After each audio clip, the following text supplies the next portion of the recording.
Imagínate en lo alto de un monte en Galilea hace más de 2000 años. Frente a ti está un hombre que cambiará el mundo con sus palabras. No es un político poderoso ni un filósofo famoso. Es Jesús de Nazaret, el Hijo de Dios, a punto de pronunciar el discurso más revolucionario de la historia, el Sermón del Monte, conocido también como la ética del reino de Dios, un modo de conducta que todos nosotros los cristianos debemos seguir. Pero, ¿qué hace tan especial a este sermón? ¿Por qué seguimos discutiéndolo 2000 años después? Prepárate para un viaje que transformará tu perspectiva para siempre. En los próximos minutos exploraremos las enseñanzas más profundas jamás dadas, enseñanzas que desafiaron imperios, transformaron corazones y permanecen tan relevantes hoy como lo fueron cuando se pronunciaron por primera vez. Las bienaventuranzas son una guía de Cristo para alcanzar la felicidad. Este sermón cambiará tu comprensión sobre todo lo que creías saber acerca del éxito y la felicidad. Puede que te estés preguntando, ¿por qué debería preocuparme por un discurso pronunciado hace más de 2000 años? Esta es una pregunta justa y sincera. Así que permíteme explicarte por qué el Sermón del Monte no es solo un discurso antiguo, sino un manual de conducta para todos aquellos que desean tener una vida feliz y plena. Imagina un mundo donde el perdón sustituya a la venganza, donde la compasión supere al egoísmo y donde el amor triunfe sobre el odio. Puede parecer un sueño imposible, pero esa fue precisamente la visión que Jesús presentó en el Sermón del Monte. No solo compartió esta visión, sino que también proporcionó las herramientas para hacerla realidad. En un mundo fracturado por conflictos, divisiones y odio, las enseñanzas de este sermón ofrecen una alternativa radical. Un modo de vida que puede reparar relaciones rotas, traer paz a situaciones desesperadas y transformar comunidades enteras. Estos no son solo conceptos teóricos, son principios prácticos que tienen el poder de cambiar vidas. A lo largo de la historia, innumerables vidas han sido tocadas por estas palabras. Jesús no solo estaba enseñando, sino que estaba desafiando todo el sistema de valores de su tiempo y del nuestro. Estaba introduciendo una manera completamente nueva de relacionarnos unos con otros y con Dios. Imagina la escena. Una multitud diversa se reunió ansiosamente con Jesús sentado como un maestro, listo para compartir verdades que cambiarían el mundo. El sermón comienza con las bienaventuranzas, una serie de declaraciones que empiezan con bienaventurado o feliz. Vamos a explorar el corazón del Sermón del Monte. Comienza en Mateo capítulo 5 versículo 1. Viendo las multitudes, subió al monte, y cuando se hubo sentado, se le acercaron sus discípulos, y abriendo su boca, les enseñaba, diciendo: Bienaventurados los pobres en espíritu, porque de ellos es el reino de los cielos. Mateo capítulo 5, versículo 3. Espera, pobres en espíritu. Esto desafía todo lo que la sociedad nos dice sobre el éxito y la felicidad. No se trata de pobreza material, sino de la bancarrota espiritual, de nuestra necesidad de ayuda y salvación de Dios. Admitir que no tenemos todas las respuestas y reconocer nuestra dependencia de Dios es el primer paso para experimentar el reino de los cielos, no en un futuro lejano, sino aquí y ahora. Jesús continúa: Bienaventurados los que lloran, porque ellos serán consolados. Mateo capítulo 5, versículo 4. En un mundo que insiste en que siempre debemos estar felices y superar rápidamente nuestras pérdidas, Jesús reconoce nuestro dolor.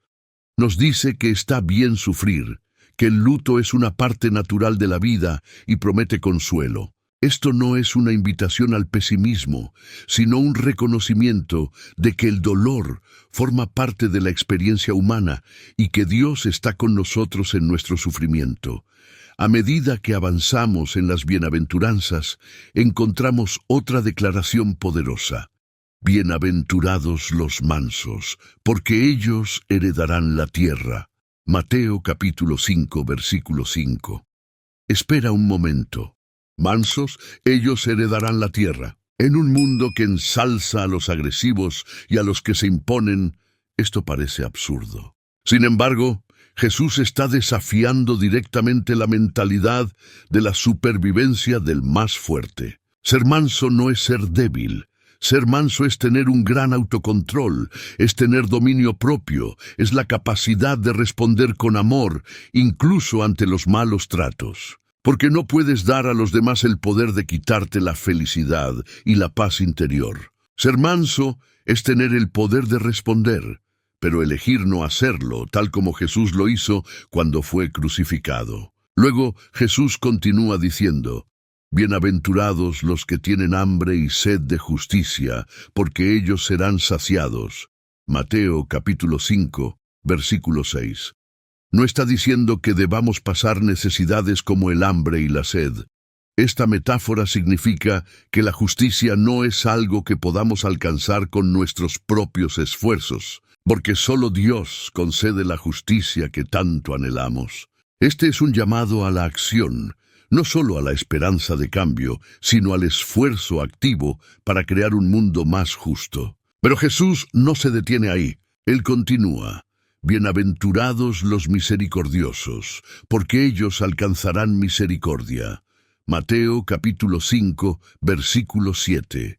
En un mundo que a menudo exige venganza y se deleita en ver caer al poderoso, Jesús nos llama a elegir la compasión. La misericordia no es solo una emoción, es una acción. Es elegir perdonar, incluso cuando nos sentimos justificados en guardar rencor. Y Jesús continúa: Bienaventurados los de limpio corazón, porque ellos verán a Dios. Mateo 5:8. Esto va más allá de las apariencias exteriores. Jesús está hablando de integridad interior, de ser la misma persona tanto en público como en privado.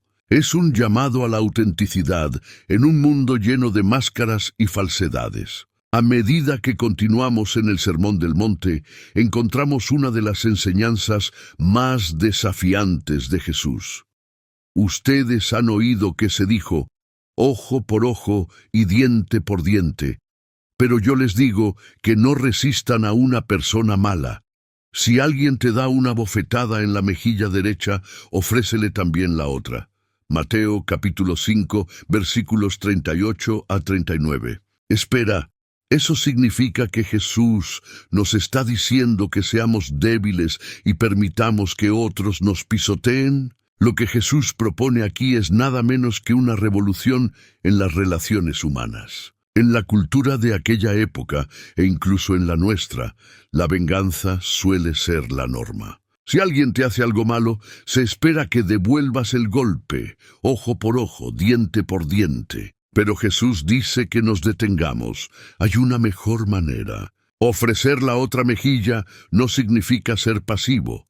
Significa elegir no devolver mal por mal. Se trata de romper el ciclo de violencia y venganza, enviando un mensaje que dice: tu acto de violencia termina conmigo, no lo voy a continuar. Pero Jesús no se detiene ahí. Él va aún más lejos diciendo: amad a vuestros enemigos, bendecid a los que os maldicen, haced el bien a los que os odian, y orad por los que os maltratan y persiguen. Mateo capítulo 5, versículo 44. Este puede ser el mandato más radical de todos. Va en contra de todos los instintos naturales que tenemos. Amar a nuestros enemigos y bendecir a aquellos que nos maldicen. Jesús habla absolutamente en serio. Y Él explica por qué debemos hacer esto: para que seáis hijos de vuestro Padre que está en los cielos, que hace salir su sol sobre malos y buenos, y hace llover sobre justos e injustos. Mateo capítulo 5, versículo 45. Ahora profundicemos en otra parte fascinante del Sermón del Monte, donde Jesús aborda algo contra lo que todos luchamos: juzgar a los demás.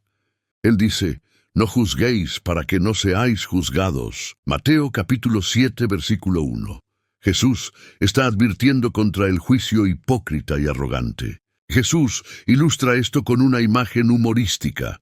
¿Y por qué miras la paja que está en el ojo de tu hermano y no echas de ver la viga que está en tu propio ojo? Mateo capítulo 7, versículo 3. Imagina, alguien con una enorme viga saliendo de su ojo, tratando de quitar una pequeña astilla del ojo de otra persona. Es un absurdo, y eso es exactamente lo que Jesús quiere decir. Él usa el humor para resaltar lo ridículo que es juzgar a los demás sin antes examinarnos a nosotros mismos. La lección no es ignorar las fallas de los demás, sino comenzar con un autoexamen, abordando a los otros con humildad y compasión en lugar de con superioridad moral. A continuación, volvemos nuestra atención a una parte del Sermón del Monte, una cuestión que es muy relevante en la actualidad: la ansiedad. En Mateo capítulo 6, versículo 25, Jesús aconseja: por eso les digo, no se preocupen por su vida, qué comerán o qué beberán, ni por su cuerpo, qué se pondrán. ¿No es la vida más que la comida y el cuerpo más que el vestido?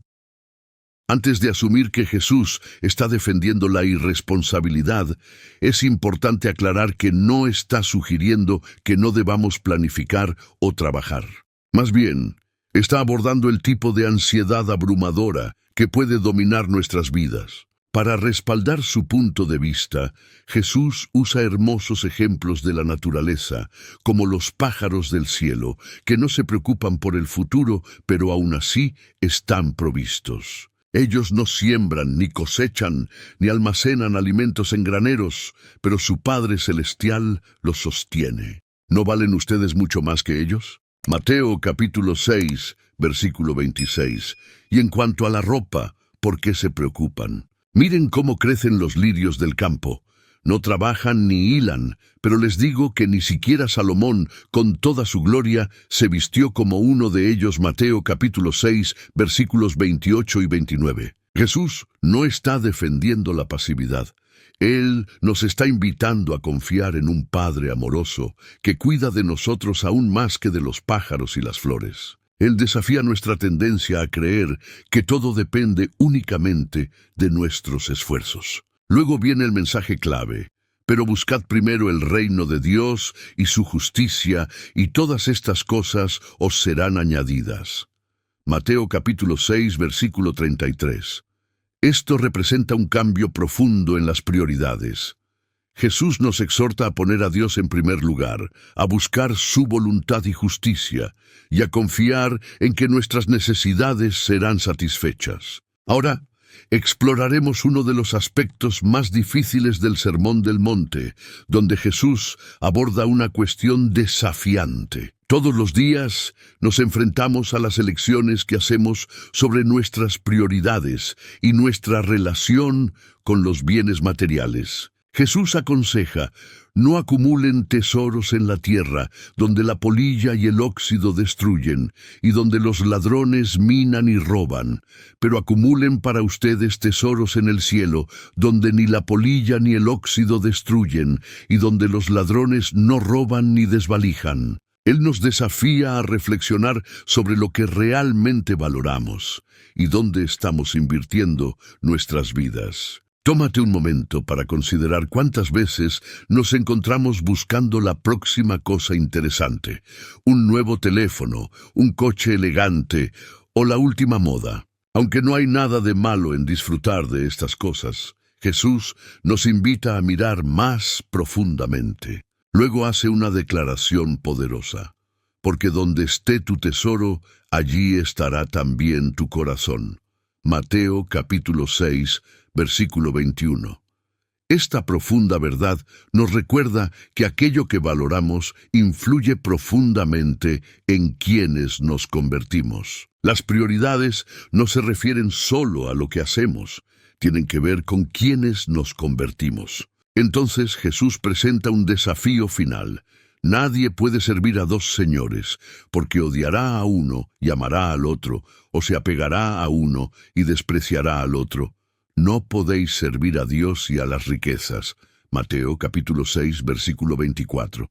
Jesús no está condenando el dinero en sí, sino que advierte que una obsesión por la riqueza y las cosas materiales puede fácilmente apoderarse de nuestras vidas, convirtiéndose en una fuerza dominante que moldea nuestras decisiones y guía nuestro camino. Cuando eso sucede, queda poco espacio para Dios. Ahora pasemos a una de las partes más conocidas del Sermón del Monte, la oración del Padre Nuestro. Y así es como Jesús comienza. Vosotros, pues, orad de esta manera: Padre nuestro que estás en los cielos, santificado sea tu nombre. Mateo capítulo 6, versículo 9. Detente por un momento y considera cuán revolucionario fue esto. En ese contexto cultural, Dios era frecuentemente visto como distante y formidable. Pero aquí, Jesús nos enseña a acercarnos a Dios como a un Padre amoroso, lo que transforma todo. Venga tu reino, hágase tu voluntad, en la tierra como en el cielo. Esta frase no es solo una hermosa parte de la oración, es un compromiso profundo. Estamos declarando nuestro deseo de que se haga la voluntad de Dios y no la nuestra, y que su manera de hacer las cosas tenga prioridad en nuestras vidas y en el mundo. Luego, Jesús nos instruye a orar por nuestras necesidades diarias. Danos hoy el pan nuestro de cada día. Observa la frase: es nuestro pan, no mi pan. Incluso al pedir necesidades básicas, Jesús nos recuerda nuestra conexión con una comunidad más grande. Y es una petición diaria, enfatizando la importancia de confiar en Dios cada día, en lugar de acumular por ansiedad. Y perdónanos nuestras deudas, como también nosotros perdonamos a nuestros deudores. Esto es desafiante, ¿verdad? Jesús vincula directamente el perdón que recibimos con el perdón que extendemos a los demás, dejando claro que no podemos esperar experimentar el perdón de Dios si nos negamos a perdonar a los demás. Y por último, Jesús nos enseña: y no nos dejes caer en la tentación, sino líbranos del mal, porque tuyo es el reino, el poder y la gloria, por siempre. Amén. Mateo capítulo 6, versículo 13. Jesús reconoce que la vida está llena de desafíos, incluyendo tentaciones y dificultades. Él nos enseña a confiar en Dios para protección y liberación. Esta oración, aunque simple, es profundamente conmovedora en varios aspectos de nuestra vida. Sirve como una guía, no solo sobre cómo orar, sino también sobre cómo vivir. Muchas veces pensamos que todo recae sobre nuestros hombros, pero entonces Jesús transmite un mensaje poderoso. Mas buscad primero el reino de Dios y su justicia, y todas estas cosas os serán añadidas. Mateo capítulo 6, versículo 33. Este es un cambio profundo en las prioridades. Jesús nos está diciendo que pongamos a Dios en el centro, que busquemos su voluntad y su justicia, confiando en que Él suplirá nuestras necesidades. No es una promesa de riqueza o de una vida libre de desafíos, sino una invitación a vivir con una perspectiva eterna, confiando en un Dios que nos ama y cuida de nosotros. Al acercarnos al final del Sermón del Monte, Jesús concluye con una analogía impactante. Por tanto, todo el que oye estas palabras mías y las pone en práctica, es como un hombre sabio que edificó su casa sobre la roca. Y descendió la lluvia, vinieron las inundaciones, y soplaron los vientos, y golpearon contra aquella casa, pero no cayó, porque estaba fundada sobre la roca. Mateo capítulo 7, versículos 24 y 25. Esta poderosa imagen ilustra la fortaleza de las enseñanzas de Jesús. Él enfatiza que sus palabras proporcionan un fundamento sólido, capaz de resistir las tormentas de la vida. Vivir de acuerdo con las enseñanzas de Jesús nos proporciona la estabilidad y fuerza necesarias para enfrentar las tormentas de la vida. Sin embargo, observe que Jesús no dice: quien escucha estas palabras mías y está de acuerdo con ellas, o quien memoriza estas palabras mías. En cambio, él dice, quien oye estas palabras mías y las pone en práctica. El enfoque está en la acción, en la aplicación de sus enseñanzas en nuestras vidas. Jesús presenta entonces un escenario contrastante. Pero todo el que oye estas palabras mías y no las pone en práctica es como un hombre insensato que construyó su casa sobre la arena, y descendió la lluvia, vinieron las inundaciones, y soplaron los vientos, y golpearon contra aquella casa, y cayó, y grande fue su ruina. Mateo capítulo 7, versículos 26 y 27. El mensaje es claro. Simplemente escuchar o conocer las enseñanzas de Jesús no es suficiente. Debemos vivirlas, aplicándolas en nuestras elecciones, relaciones y decisiones diarias. Es importante resaltar que en ambas situaciones llega la tormenta. Jesús no promete una vida libre de desafíos para aquellos que siguen sus enseñanzas. La diferencia radica en nuestra capacidad para mantenernos firmes en medio de las tormentas de la vida. Esta poderosa conclusión del Sermón del Monte enfatiza que la verdadera fortaleza proviene de vivir sus palabras y no solo de escucharlas. El Sermón del Monte nos desafía a ir más allá de simplemente escuchar sus enseñanzas. Nos exhorta a vivirlas, permitiendo que estos principios moldeen nuestra identidad y nuestras acciones. Al concluir nuestra reflexión sobre este sermón poderoso, recordamos cómo comenzó con las bienaventuranzas, que transformaron nuestra comprensión de la felicidad y el éxito. Investigamos lecciones sobre el perdón, el amor a nuestros enemigos, la oración, el juicio, la ansiedad y mucho más. Ahora, la verdadera cuestión es cómo aplicaremos esas enseñanzas a nuestras vidas. El desafío está ante nosotros y la decisión es nuestra. No solo debemos escuchar, sino también poner en práctica esas enseñanzas pasando del conocimiento a la acción. Aquí reside el verdadero poder transformador del Sermón del Monte. No es solo una lista de reglas o guías morales. Es una invitación a abrazar una forma de vida radicalmente diferente, un llamado a la transformación de nuestras vidas. Reflexiona sobre el fuerte contraste entre las enseñanzas de Jesús y los valores adoptados por el mundo que nos rodea. Mientras el mundo defiende ojo por ojo y diente por diente, Jesús nos instruye a poner la otra mejilla. El mundo nos dice que amemos a nuestros amigos y odiemos a nuestros enemigos, pero Jesús nos llama a amar a nuestros enemigos. Donde el mundo nos anima a acumular riquezas, Jesús nos insta a acumular tesoros en el cielo. Es como si Jesús presentara un modo de vida radicalmente diferente, un modo que puede parecer extraño o incluso tonto para el mundo, pero que es el camino hacia la verdadera vida, la libertad genuina y la paz duradera. Sin embargo, no te equivoques, vivir así no es fácil. Se requiere un esfuerzo diario para ir contra la corriente, elegir el amor en lugar del odio, el perdón en lugar de la venganza y la generosidad en lugar del egoísmo. No obstante, Jesús nos asegura que este camino desafiante lleva a una vida abundante. Él dice, entrad por la puerta estrecha, porque ancha es la puerta, y espacioso el camino que lleva a la destrucción, y muchos son los que entran por ella. Porque estrecha es la puerta y angosto el camino que conduce a la vida, y pocos son los que la encuentran. Estos versículos de Mateo capítulo 7, versículos 13 y 14, resumen el mensaje central del Sermón del Monte.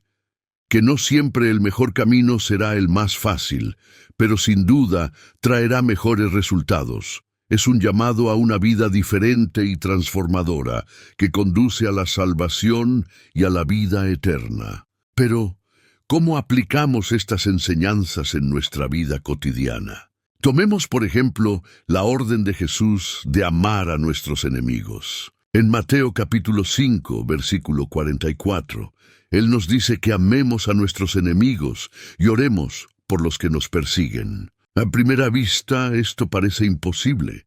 cómo podemos amar a aquellos que se oponen a nosotros o nos hacen daño. Pero, ¿y si comenzamos con pequeños pasos? Imagina la próxima vez que alguien te corte el paso en el tráfico. En lugar de responder con enojo o con un gesto grosero, haz una breve oración por ellos. Señor, bendice a ese conductor. Quizás esté teniendo un día difícil. O considera el lugar de trabajo, donde puedes tener un colega que parece querer hacerte la vida difícil. En lugar de tomar represalias, ¿qué tal si eliges hacer algo amable por ellos? Puedes simplemente saludarlo con una sonrisa genuina. Jesús no nos está pidiendo que toleremos el mal comportamiento. En cambio, nos llama a responder a la negatividad con bondad, rompiendo el ciclo de odio y represalia. En cuanto a su enseñanza sobre no juzgar a los demás, esto no significa que no debamos distinguir entre lo correcto y lo incorrecto, sino que debemos acercarnos a los demás con humildad y compasión, entendiendo que cada uno tiene sus propias fallas. La próxima vez que te sientas tentado a juzgar a alguien con severidad, haz una pausa y considera lo que podría haberlo llevado a actuar de esa manera. ¿Cómo te comportarías si estuvieras en su lugar?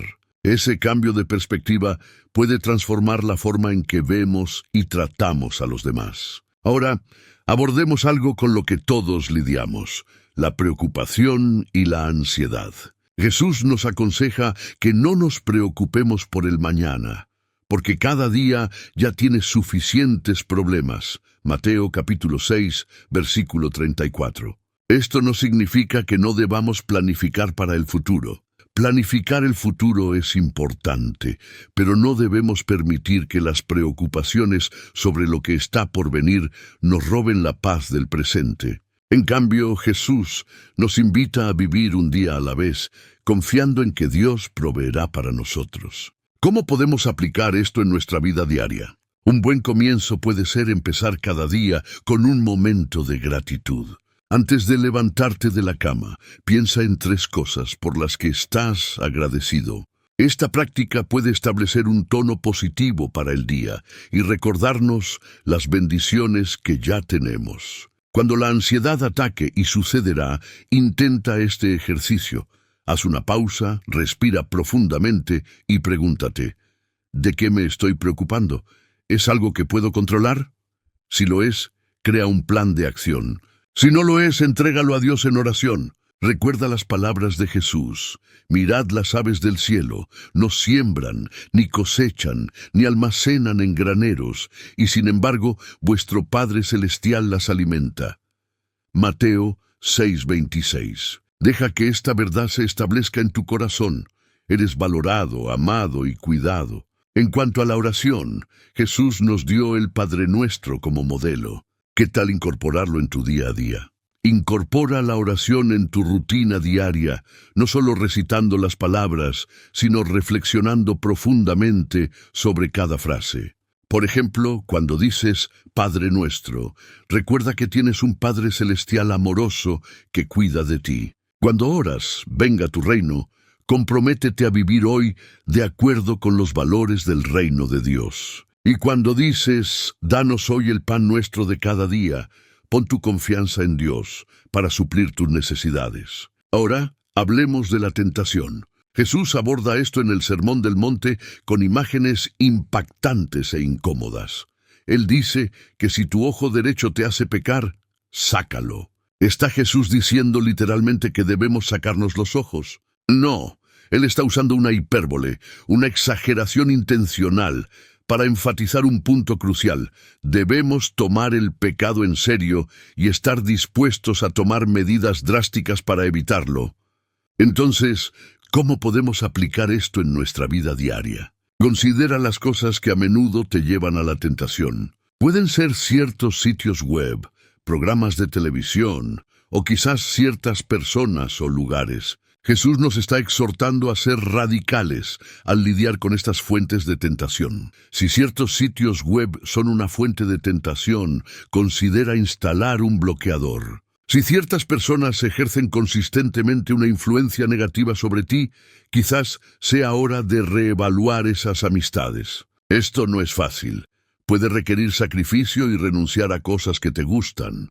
Pero Jesús nos está diciendo que vale la pena. Él está diciendo que nuestra pureza espiritual e integridad moral son mucho más valiosas que cualquier placer temporal que el pecado pueda ofrecer. Y recuerda, no estamos librando esta batalla solos. Jesús nos enseñó a orar. Y no nos dejes caer en tentación, sino líbranos del mal. Mateo capítulo 6, versículo 13. Podemos y debemos buscar la ayuda de Dios para resistir la tentación. Ahora hablemos de algo que todos hacemos diariamente: conversar. Jesús tiene mucho que decir sobre nuestras palabras en el Sermón del Monte. Él advierte: pero yo les digo que en el día del juicio todos tendrán que dar cuenta de toda palabra ociosa que hayan pronunciado.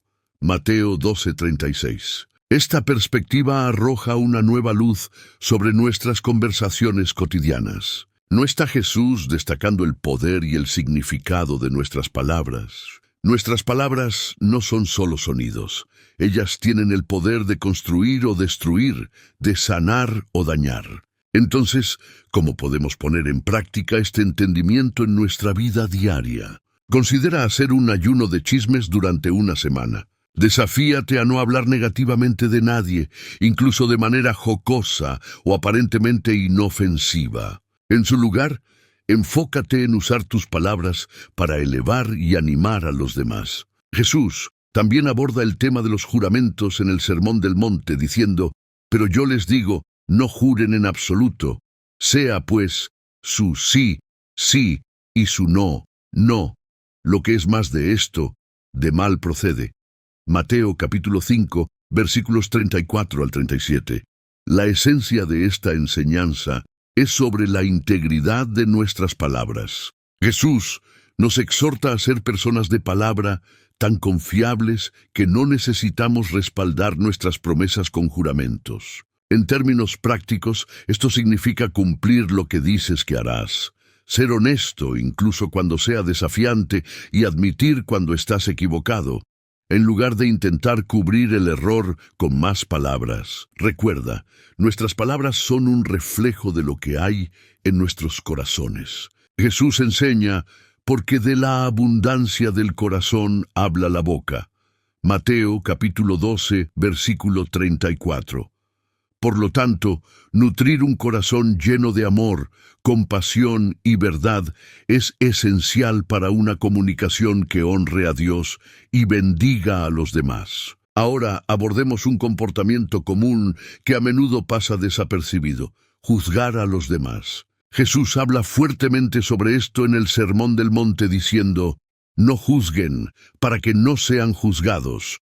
Porque con el juicio con que juzgan, serán juzgados, y con la medida con que miden, serán medidos. Mateo capítulo 7, versículos 1 y 2. A primera vista, podría parecer que Jesús nos está diciendo que nunca hagamos juicios morales. Sin embargo, su advertencia es, en realidad, sobre el juicio hipócrita, la tendencia a señalar las fallas de los demás mientras ignoramos las nuestras. Entonces, ¿cómo podemos aplicar esta lección en nuestra vida diaria? Aquí hay algunos consejos prácticos. Practica la autorreflexión. Antes de señalar los errores de otra persona, tómate un momento para examinar tu propio corazón. Pregúntate: ¿soy culpable del mismo error o de algo similar? Cultiva la empatía. Cuando te sorprendas juzgando a alguien, intenta ponerte en su lugar. Considera qué circunstancias podrían haber llevado a su comportamiento. Recuerda tu propia necesidad de gracia. Todos cometemos errores y necesitamos perdón. Deja que esta comprensión te haga más compasivo con los demás. Abordar a los demás con humildad y amor es fundamental. El objetivo no es condenar, sino restaurar. Los psicólogos se refieren a esto como curiosidad compasiva. En lugar de juzgar, pregúntate: ¿qué podría estar pasando esta persona y cómo puedo ayudar? Jesús no nos está diciendo que ignoremos la diferencia entre lo correcto y lo incorrecto. En cambio, Él nos está animando a acercarnos a los demás y a nosotros mismos con humildad, compasión y gracia. Si te gustó el video de hoy, no olvides dejar tu like y suscribirte al canal para seguir recibiendo nuestro contenido. Gracias y que Dios los bendiga.